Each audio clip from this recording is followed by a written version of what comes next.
Sir अगर किसी को फांसी दी गई है और फिर भी वो अगर बच गया तो क्या उसको दोबारा फांसी मिलती है? हाँ, मुझे एक इंस्टेंस इसके ऊपर याद आ रहा है। देखिए, जनरली फांसी के उसमें जब गले में फंदा डालते हैं, अगर आपका वेट जो है नॉर्मल है तो आपको 2 घंटे में आपकी लाइफ एक्सटिंक्ट हो जाती है। अगर आप बहुत हल्के हैं हम्म। तो शायद 2 घंटे से ज़्यादा टाइम भी लग सकता है। मुझे याद है एक केस में रंगा बिल्ला थे, जो सबसे पहले अगर आप कहेंगे ना दिल्ली का निर्भया कांड था, तो वो रंगा बिल्ला वाला कांड था, जी। जिसमें कि संजय और गीता चोपड़ा करके एक आर्मी ऑफिसर के बच्चे थे। उनका कोल्ड ब्लडेड मर्डर किया गया था, रेप कम मर्डर था लड़की का। तो रंगा बिल्ला को पकड़ा गया, आर्मी के ही लोगों ने उसको पकड़ा था। पकड़ के फिर जब वो जेल पे आए, तो जब उनको जो फांसी हुई, दोनों बड़े लीन उसके होते। जो बिल्ला था उसका तो आप कह सकते हैं कि वेट नॉर्मल था, रंगा बहुत पतला था, बहुत पतला था।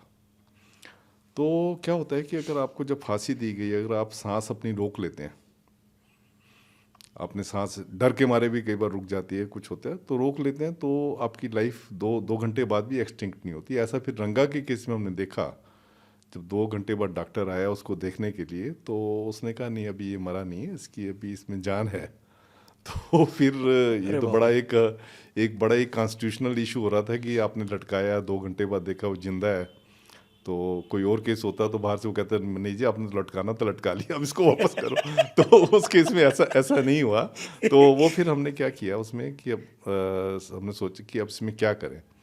फिर हमारे जेल के स्टाफ थे, वो कहने के सर इसको अभी ख़त्म कर देते हैं। उन्होंने फिर उसकी बॉडी जो लटकी हुई थी, जिसमें अभी जान थी, उसकी टांगों से उसको नीचे खींचा। उफ। और उसके बाद जब फिर उसने बताया कि अब उसकी जान निकल गई है। तो ऐसा भी होता है कई बार कि आपने लटकाया है, अगर थोड़ा सा आपने प्रोफेशनल वे में नहीं किया, तो कई बार क्या होता है कि सिर ऊपर रह जाता है, बॉडी नीचे गिर पड़ती है। हम्म। तो कई चीज़ें ऐसी होती हैं। तो जो फांसी और मतलब, जज साहब फैसला देते वक्त निप तोड़ देते हैं, ऐसे होता है? हाँ आजकल तो अगर ये पेन निब वाले होते नहीं हैं तो जनरली वो निब इसलिए तोड़ते थे, वो हाँ हाँ। हाँ, इसलिए वो करते थे ताकि इतना गलत फैसला जो है, जो कि एक ह्यूमैनिटी के खिलाफ है, मोरालिटी के खिलाफ है, आगे ना देना पड़े, इसलिए निब तोड़ देते थे। सो कानून भी नहीं चाहता है कि कोई मरे, हाँ, बट क्योंकि कानून का ही हिस्सा है तो। बट ये कानूनी प्रोसेस तो नहीं है निप तोड़ना ये। ना ना, ये कानूनी प्रोसेस नहीं है। तो उसको ब्लैक वारंट भी इसीलिए कहते हैं कि उसके ऊपर ब्लैक हाशिया होता है। जो वारंट होता है, जिसमें वारंट ऑफ एग्जीक्यूशन होता है, जी। उसमें हाशिया होता है ब्लैक, तो इसलिए उसको ब्लैक वारंट कहते हैं। ठीक है। निर्भया का केस हुआ था, उसमें राम सिंह और उसके साथ 4 लोग और थे जब ये आए जेल में। तो ये आए तो मैं एज ए, क्योंकि हाई सिक्योरिटी वार्ड्स में रखने की जो होती थी वो मैं रिकमेंड करता था डायरेक्टर जनरल को, हमारी रिकमेंडेशन पे जो है हाई सिक्योरिटी वार्ड में रखते थे। तो मैंने डायरेक्टर जनरल को, जो उस टाइम पे थी, उनको मैंने कहा कि इनको जो है हाई सिक्योरिटी वार्ड में रख देते हैं। क्योंकि क्या होता है कि जब भी कोई रेपिस्ट जेल में आता है, और ख़ासकर ऐसे जन्नदेह अपराध में कोई है जेल में, तो प्रिजनर्स बड़े उसके खिलाफ होते हैं, बहुत खिलाफ होते हैं। मतलब उसकी पिटाई लगाते हैं, मार भी सकते हैं, मतलब आउट ऑफ कंट्रोल हो जाते हैं कई बार। तो मैंने उनको कहा कि इनको हम हाई सिक्योरिटी वार्ड में रख देते हैं, क्योंकि जो सेंटिमेंट्स हैं प्रिजनर्स के काफ़ी खिलाफ हैं इसके। तो मुझे जो उस टाइम पे जो डायरेक्टर थी, उनका ये था, नहीं नहीं तुम्हें क्या लेना उससे, इनको हाई सिक्योरिटी वार्ड में नहीं रखेंगे, इनको जहाँ पे इनका नंबर आता है, जनरली हम नेम अल्फ़ाबेट के हिसाब से रखते हैं, तो जहाँ पे इनका नंबर आता है वहीं रखेंगे। फिर भी मैंने इम्प्रेस करने की कोशिश की, उनको बताया कि नहीं देखें, किसी ने जो मर्जी क्राइम किया हो, पर हम अपनी ड्यूटी को नहीं भूल सकते। हमारी ड्यूटी, सबसे पहली ड्यूटी है safe and secure custody of the prisoner. अगर हम उस ड्यूटी में चूक कर जाते हैं तो हमें कोर्ट्स वगैरह जो है हाल कर सकती हैं इसमें। पर उन्होंने मेरी बात नहीं मानी। उसका नतीजा ये हुआ कि इन इन प्रिजनर्स को आम प्रिजनर के साथ रख दिया। तो राम सिंह जब जेल में आया था, तो मैंने उससे पूछा कि तुमने क्राइम क्यों किया। तो उसने बताया कि सर हम तो झुग्गी झोपड़ी में रहते हैं, तो हमारे यहाँ तो जो है इस चीज़ को जो है, सेक्स वाली चीज़ को जो है, ये कोई क्राइम नहीं होता, ये हमारे यहाँ तो बड़ी आम बात होती है। और हम लोग शराब पी लेते हैं रात को, तो कौन औरत कहाँ पे है, कहते हमें ये पता नहीं होता। वो रामदास झुग्गियों में यहाँ पे कहीं रहते थे, रामदास झुग्गी क्लस्टर था आर के पुरम के पास। तो कहते बस वही था कि उस दिन हम रात को जो है हम हुए थे, बस लेके जा रहे थे, तो ये दोनों जो है लड़का लड़की जो पीछे बैठे हुए थे और ये लोग एक दूसरे के साथ अश्लील हरकत कर रहे थे। कहते हमने शराब पी हुई थी, तो बस ये सारा अपराध जो है हमारा उसी वजह से हो गया क्योंकि हमने शराब पी हुई थी। मैं ठीक है, मैंने कहा नहीं करना चाहिए था, खैर जो बात थी। तो उसके बाद फिर राम सिंह को जो है इन्होंने आम प्रिजनर के साथ रख दिया। तो कुछ एक दिनों में ही पता लगा कि उसने सुसाइड कर लिया। राम सिंह का एक हाथ काम नहीं करता था, उसमें रॉड डली हुई थी, तो वो हाथ एक तरह का उसका सीधा ही रहता था। तो जैसे ही वो पता लगा कि सुसाइड कर लिया, तो हमारे यहाँ एक हूटर बजता है, अलार्म बजता है, तो सब भागते हैं वो। तो सबसे पहले भागने वालों में मैं उधर गया, पहुंचा तो देखा तो ये लटका हुआ था, नीचे बाल्टी पड़ी हुई थी और ऊपर जो ग्रिल थी करीब करीब 10 फीट ऊपर होंगी, तो उस पर वो चढ़ के उससे साफा जो होता है, साफे से वो लटका हुआ था। और कैदी थे उस समय वहाँ पे? हाँ, उस समय 3 कैदी और थे वहाँ पे। तो निर्भया के इस अपराधी ने सुसाइड किया था या मर्डर था उसका? हाँ, तो जब वो लटका हुआ था तो मैंने उनसे पूछा, मैंने कहा ये क्या हुआ है, कैसे हो गया?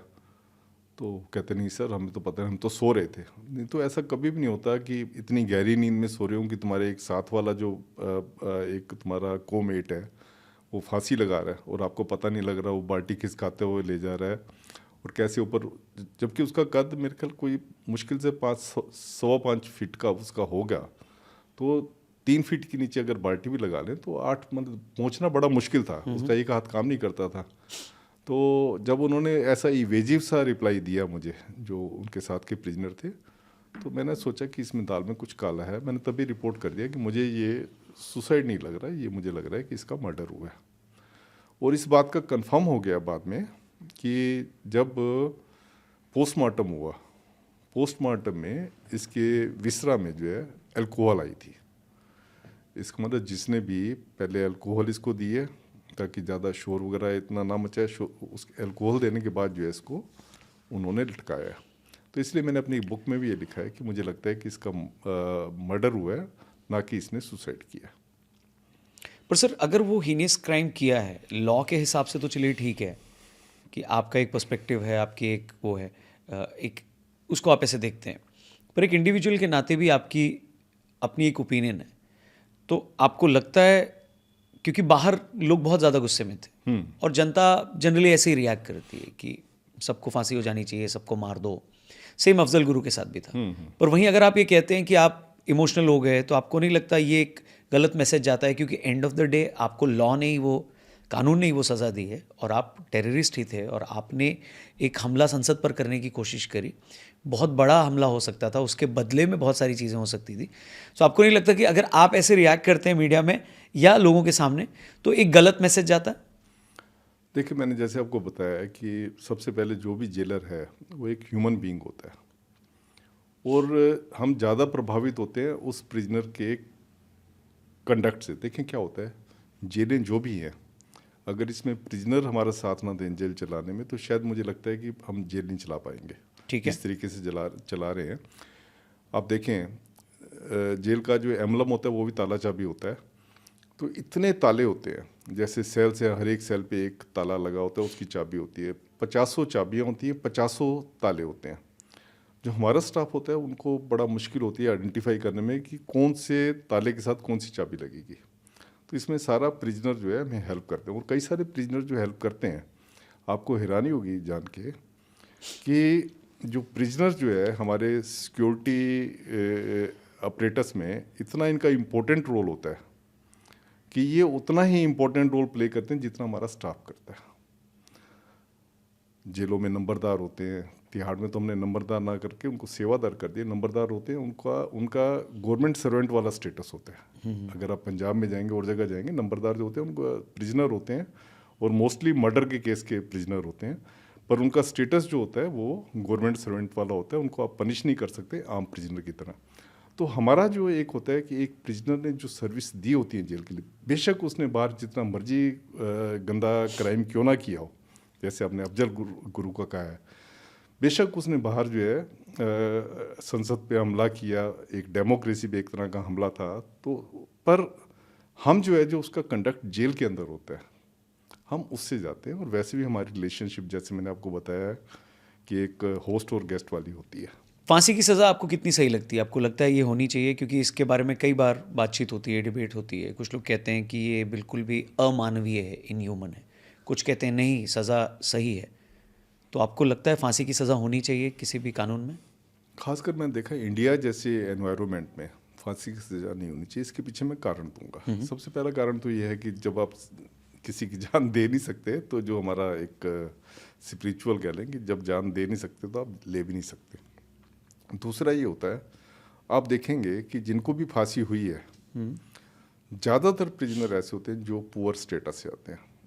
अगर आप जेलों की पॉपुलेशन देखेंगे, ऑल इंडिया जेल की अगर पॉपुलेशन देखेंगे, करीब करीब 80% से ज़्यादा लोग जो है पुअर स्टेटस से आते हैं जेल में। पुअर स्टेटस मतलब ये है कि जहाँ पे आपकी 8,000 रुपये महीने से जो है कम की इनकम है, मतलब 1 लाख रुपए साल से आपकी कम की इनकम है, तो वो होते हैं। आप देखें, या तो अमीर लोग क्राइम नहीं करते, मिडिल क्लास क्राइम नहीं करता, खाली गरीब क्राइम करता है, ये तो आपको कोई भी इस बात को नहीं मानेगा जी। जो मिडिल क्लास या अमीर लोग क्राइम करते हैं वो सिस्टम को खरीद लेते हैं, सिस्टम को खरीदने की कोशिश करते हैं, खरीद लेते हैं।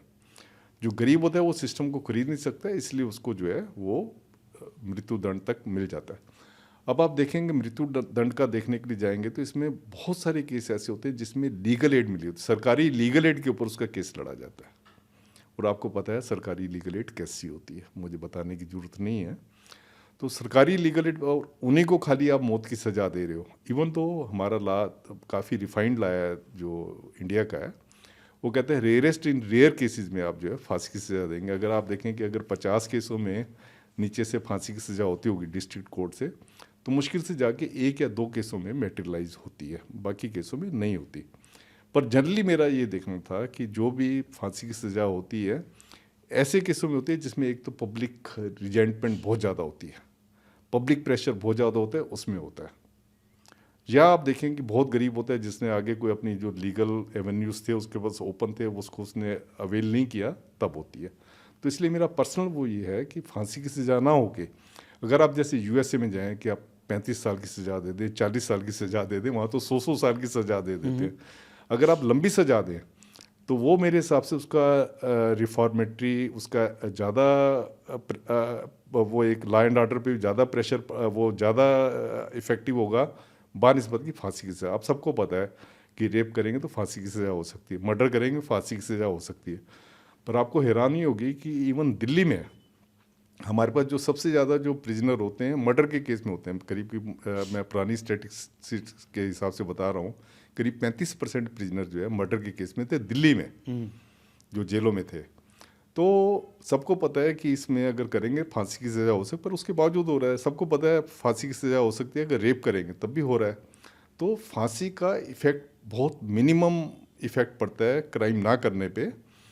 और अगर आप उसको लंबी सज़ा तक जेल में देते हैं, अगर आपने 20 साल कर दिए, 25 साल, 30 साल कर दिए, तो उसका ज़्यादा इफ़ेक्ट होता है।